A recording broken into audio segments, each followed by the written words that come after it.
Bonjour, je viens du Burkina Faso. Moi, j'ai subi l'excision à 7 ans. Le jour, on nous a emmenés dans une maison qu'on ne connaissait pas. On ne nous prévient pas, ça c'est sûr, pour éviter les fuites.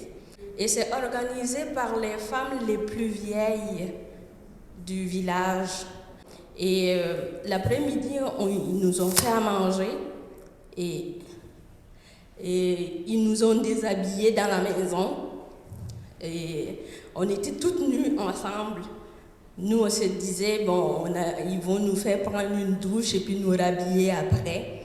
Et la première fille sortait, on entendait des cris. La deuxième fille sortait, on entendait des cris.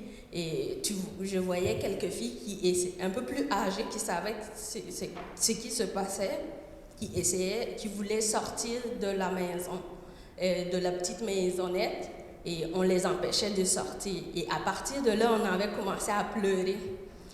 Et enfin, c'était à mon tour. Et puis quand je suis rentrée, c'était comme, ça y est, c'est ça. Donc, je pleurais, on m'attrapait, j'essayais de me débattre. Et elles m'ont plaqué au sol. Et elles m'ont ouvert les jambes. Et elles ont pris une lame, les lames de rasoir. Et la lame de rasoir, c'est comme, à la vue de la lame, ma peur dépassait mon esprit. Donc j'ai arrêté de pleurer. Et l'exciseuse a pris la lame et elle s'est excusée à moi. Elle dit, je m'excuse, mais on doit le faire. Et j'ai crié, j'ai commencé à me débattre et les femmes m'ont tellement plaqué au sol et j'avais plus mal là parce que j'avais senti ma jambe craquer tellement elles m'ont écarté les jambes. Jusqu'à présent, je ressens toujours la lame qui allait et venait sur mon clitoris.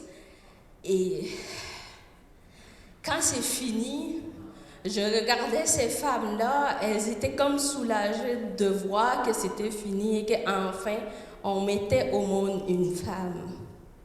Elles étaient fières de ça. Et moi, je souffrais, je regardais. Et dans ces yeux-là, je me disais, elles pensent me faire du bien. Elles m'ont fait un cadeau.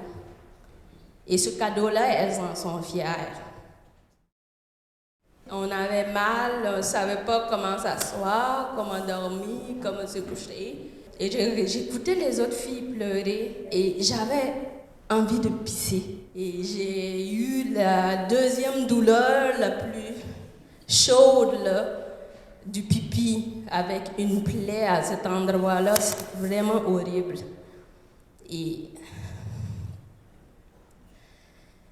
je me souviens que c'est là que j'ai repleuré parce que je me disais, c'est pas normal parce qu'on ne peut pas être content quand je n'arrive même plus à faire quoi que ce soit, j'arrive plus à jouer, j'arrive plus à rien faire. C'est quoi cette tradition?